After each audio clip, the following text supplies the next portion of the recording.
आपण मैंने देखुं 3 दिन हो गला आम गृह दाबी करुचु मंत्री इस्तफा।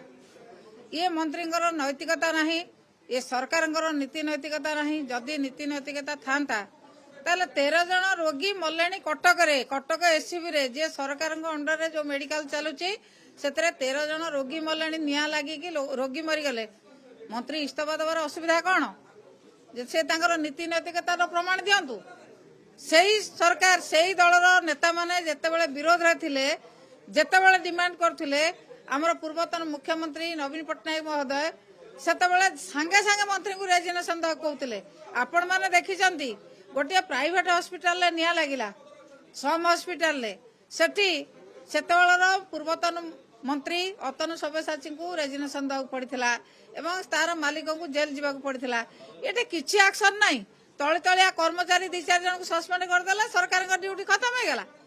सेठी सस्पेंड करंतु, से सुपरटेंडेंट को सस्पेंड करंतु, से मंत्री को इस्तफा देवा मुख्यमंत्री कहतु। एपर्यंत किछि करू नांती।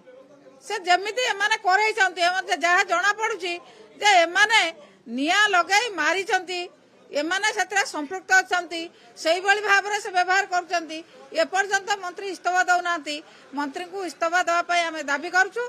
जे पर्यंत इस्तफा न दैचंती हमर ए कार्यक्रम गृह रे जारी रहइबो।